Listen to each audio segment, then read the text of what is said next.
This is Women Radio 91.7, Nigeria's only radio station for women and their families. And today is the fourth day of the 16 days of activism. We already know that the 16 days of activism is specially designed. It's a program where we get to raise awareness, mobilize action, and call for the prevention and elimination of all forms of violence against women and girls. And this is going to be happening. It has been happening from Tuesday, 25th of November, and it's going to go through till the 10th of December, 2025. I have with me here a very distinguished guest, and I must say you did amazing with your event yesterday.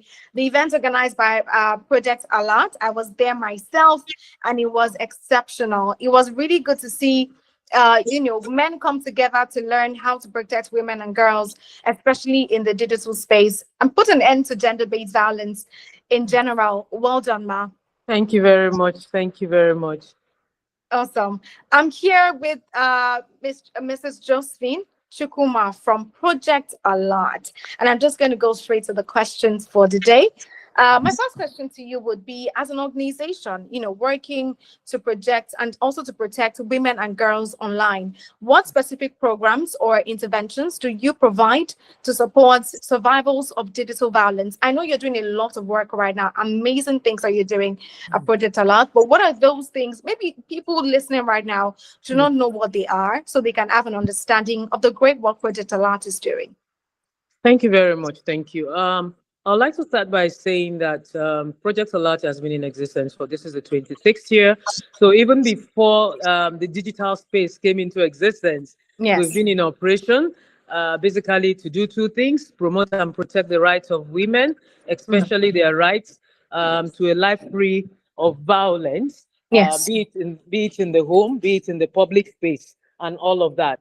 And we also started the very first shelter for abused women in Nigeria, known as Sophia's Place, and it's located here in Lagos. So we've been in this space for 26 half of a quarter of a century, basically, and all of that. Now, during this period, there's been existing and emerging trends in violence against women. One of the recent emerging trends is technology facilitated sexual and gender-based violence, also known as digital space violence against women. Very true. It's an emerging thing now, and it's coming up now because now everybody's tech, everybody's online, and in so doing, a lot of things are going on. They are still emerging, even as we speak. They are still emerging. And what are some of this? Cyber bullying. One can say that cyberbullying is not just women; it can also, it's men and young boys and all of that. Yes. But then there's a particular way it's used against women to shut women up. With things like even threats of sharing their nudes. What they call doxing. All sorts of things going on there. Intimidating, threatening, and actually violating women online. So this, like I said, it's emerging, and that's why we have to talk about it. And that's why we are very happy that this year, for the 16 days of activism, the spotlight or the theme that was selected, very apt one, is online violence. So we need to pause in our tracks. Everyone is online, including even our children in primary school. Every single person, even the market woman, we are all online. Women are trading online. Women are doing their little businesses online. What are the challenges they are facing in doing all of this? These are some of the things we need to think about and call for some legislation, to monitor permit me to use the word, to monitor the madness going on online currently, especially as it affects women and young girls. Online, young girls, like I tell people, in my time, when I was growing up in Lagos in the 60s or even the 70s, as a parent, my parents would wait for somebody to come to the house, to come and knock on the door. And then they'll say, "Who is that? Will you go away from there?" Now, nobody will go to your house to look for your daughter. They will lure them outside. That's part of the online madness we're Dangers. talking about. Yes. Do you understand? From email to e-ticket, from e-ticket to e-money, from e-money to everything is e. And before you know it, a young girl has been lured out, raped, killed. I mean, we've had incidences like that. Definitely. You understand? So these are the dangers that we need to come to terms with and find ways of mitigating and dealing with them. Very, very true. I really, really agree with you. As much as technology has its advantages, it has a lot of disadvantages. Some are loud, some are very Yes. silent, and they are Yes. really, really harmful. And we need to Yes. speak up for these things so Yeah. we can find solutions and protect our girls. Very, Yes. very important. You Yes. mentioned the shelter earlier on, and I, Yes. also wanted to ask, how does your organization ensure survivors of digital abuse receive holistic support, especially, let's say, psychological assistance, digital security guidance, and legal help when it is necessary? Part of our support services, and okay, let me quickly take this to Project Alert has three main program areas. One is Okay. research and documentation. The second one is advocacy, and then the third one is what we call practical support services.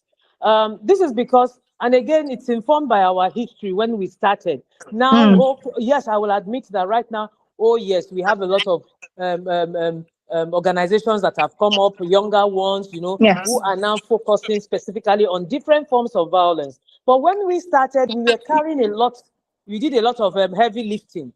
We recognized that there was a dearth in information, so we needed to have research and documentation. We realized that advocacy was very poor, so we had to have advocacy, and then practical support services was lacking. So, like I said, we set up the first shelter for abused women. And apart from the shelter, our other support services include legal aid, counseling, alternative dispute resolution, and Okay. also we partner with therapists, with some therapists to ensure that we give not just individual counseling, but also group therapy to women, who are facing, because when you are facing some of these things, there's that risk of you thinking, I'm all alone. Very true. It is me alone. I must have. In fact, they will make you start The doubting shame. and asking yourself, I must have done something to deserve this. So when we have some of these group therapy sessions, you realize that you're not alone. You realize that you are not actually you're not mad. You're not Yes. imagining things. This is really going on. You understand? And Yes. with that, you feel strengthened that, oh, okay, oh, at least I'm not mad. It's not me alone. Do you understand? And Yes. then we work together. So we have these counseling sessions, therapy sessions that we plan. We have what we call our survivors forum from time to time. Quarterly, we organize our survivor where we get some of the cases we have dealt with in the past. Women who have not just survived, they have conquered their situation. They are now ready to hold a hand and to others who are in that situation and say, look, don't be afraid, you can make it. I made it. I made it, so you can make it, and all of that. So these are some of the things we try to do. And if for any reason, because of either digital violence or even physical violence or whatever, you feel you need a safe space, a way, and if it is digital violence, it's also important that in trying to heal, possibly for some time, you go off the internet. internet Social media. for your own sanity. Do you Yes. understand? While you are working with professionals, to deal with the emotional abuse or whatever abuse that you faced and all of that. It is not running away. It is not cowardice. It would It is always about be there. Yes. it's about re-strategizing and seeking help. Yes. That's very true. You mentioned a lot of things about community support, which I Yes. think is very, very important because many victims of digital violence or gender-based violence Yes. are often faced with fear, with shame. They Yes. don't want to speak up, they are silent and all of that. Having a Yes. community of people who Yes. can relate to what you're going through, it's currently doing a lot. And I'm really Yes. happy that Project Alert has that going on. And just like you mentioned, when you see that the online space is becoming too toxic for you to handle, it's better you leave the Take a space break. for a moment. Take a break. Take a break. Take a break. It's a break. It's a planned break. It's a planned break.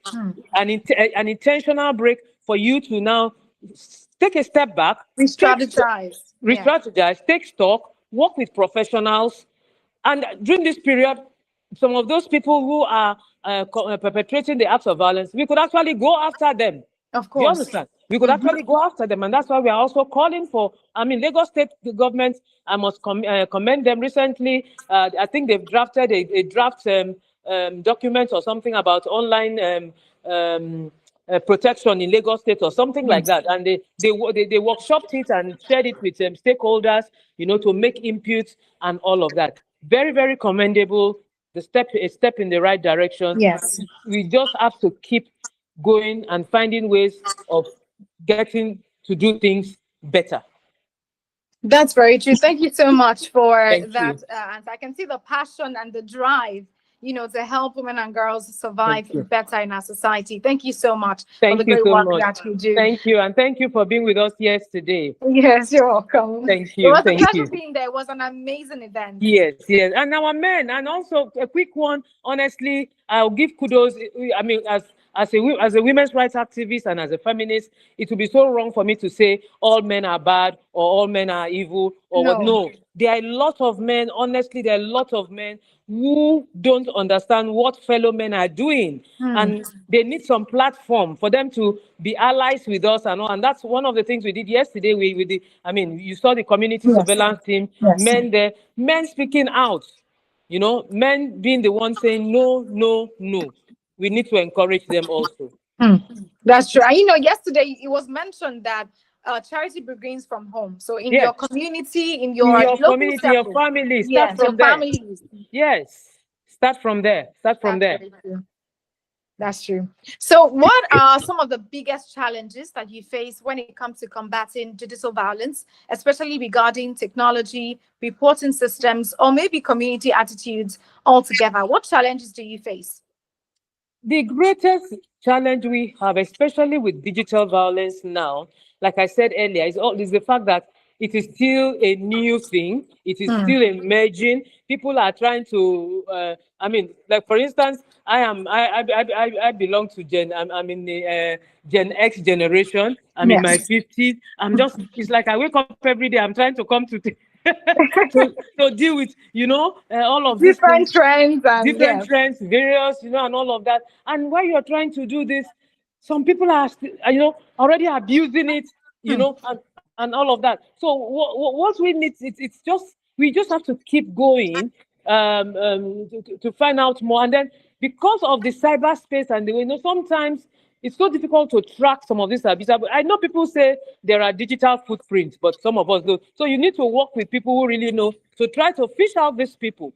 And if we have laws, enabling laws that are not just, the Nigeria is very good in having laws that are not implemented. So I'm begging that as we are calling for laws for digital to address the issue of online violence against women and girls, please, we also will need the political will on the part of the relevant agencies. You understand? Yes. To track and to bring to fish out all of these people as at when they commit these various acts of violence online.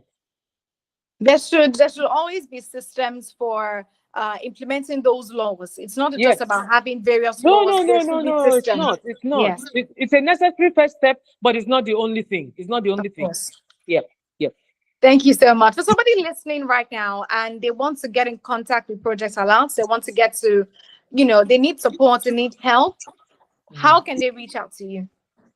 Well, Project Alert, we are located at Ojojubega, number 19 Akinsonya Street. That is where we are. And our phone number is 08 18 009 1072. I'll take it again. 08 18 009 1072. So that's our office number, Monday to Friday. Please, it's not a hotline that you can call around the clock. It's just Monday to Friday between the hours of 9 and 5. So when you call that number, you'll always speak to someone, and then we can, address whatever your issues are. And if you need to come in and see any of our lawyers, we'll give you an appointment for that. All right. Thank you so much for your time. We really, really appreciate your contributions Thank and the you. great work you're doing at Project a lot. Thank you very much. Thank you. Thank you. Have a You're nice welcome. day. And you Thank you. too. Yeah. Bye. Bye bye. And that brings us to the end of the fourth day of digital violence, ending digital violence for women and girls, the 16 days of activism. And we must always remember that ending digital violence requires intentional action, stronger safeguards, and a collective commitment to protecting women and girls in the online space. As we continue the 16 days of activism, let us challenge harmful behaviors, just like she said, in your community around you. If you see things like this going on, do not keep quiet. Special thanks to my guest for today, Mrs. Josephine Chukuma from Project Alert. And thank you to the production team of Women Radio 91.7 for putting this together. And to my executive producer, Tom Okiwale Shonaya, thank you so much. My name is Binfolua Kirami. Till tomorrow, by the grace of God. Enjoy the rest of your afternoon. Bye for now.